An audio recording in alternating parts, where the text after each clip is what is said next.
Marilah kita berdoa. Kasih karunia dan damai sejahtera dari Allah Bapa dan dari anaknya Tuhan Yesus Kristus menyertai kamu sekalian. Amin.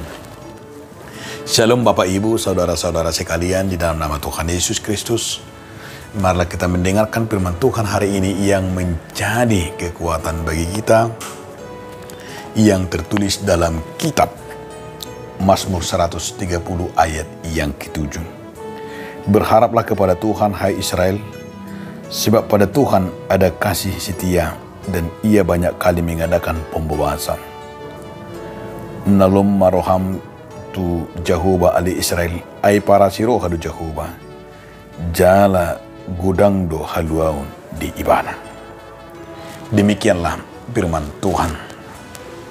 Saudaraku, dalam nama Tuhan Yesus Kristus, judul renungan kita hari ini adalah berpengharapan. Manusia yang tidak memiliki lagi pengharapan dalam hidupnya, tentu dia akan apatis dalam hidup ini. Dia akan sering ketakutan dan dia sering gelisah karena dia merasa hidupnya sendiri dan dia merasa hidupnya tidak sanggup. Maka orang-orang yang tidak pernah berharap kepada Tuhan, hanya mengandalkan pikirannya, mengandalkan kekuatannya, dia akan menjadi orang yang sering menyalahkan dirinya sendiri, menyalahkan orang lain, dan juga menyalahkan Tuhan. Namun hari ini bahwa pemazmur mau berkata kepada kita, berharaplah kepada Tuhan. Kenapa kita harus kepada Tuhan berharap? Karena orang yang berharap kepada Tuhan tentu dia akan merasakan hidupnya itu.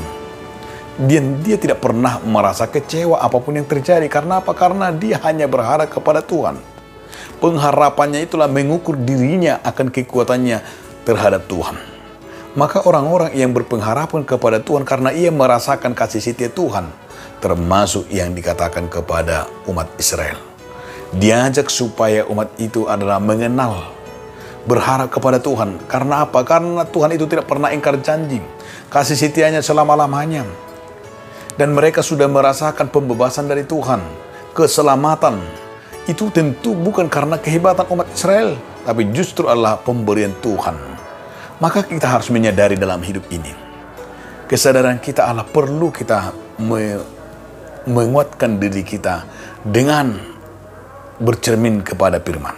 Maka orang-orang yang selalu berharap kepada Tuhan, tentu dia akan berpaut dan menyerahkan hidupnya hanya ke dalam tangan Tuhan. Mari saudaraku, sadarlah dan mari kita akan berubah dan mari kita akan seperti pemazmur. Dia hanya bersandar kepada Tuhan, bukan kepada dirinya dan bukan kepada kepintarannya. Karena akan membawa kekecewaan di saat kita adalah hanya bersandar ke dunia ini. Tetapi di saat kita adalah mau berpegang kepada Tuhan dan mengingat kasih setianya dan mengingat yaitu pembebasan dan keselamatan dari Tuhan, maka kita belajar akan berkat, belajar dari kuasa Tuhan yang menuntun umat itu. Belajar secara, belajar akan kasih karunia. Karena itu akan membawa kita, saudara-saudaraku, akan semakin banyak bersyukur tentang hidup ini. Saudaraku, marilah kita merenungkan dan marilah kita hanya berharap kepada Tuhan. Tentu orang yang berharap kepada Tuhan akan membuat dirinya menjadi contoh dan membuat dirinya akan menjadi berkat, terlebih menyadari dirinya sebagai kasih setia Tuhan di dalam hidupnya. Amin. Terima kasih Tuhan karena kami belajar akan mengingat kasih setia Tuhan dan berharap hanya kepada tangan-Mu. Amin.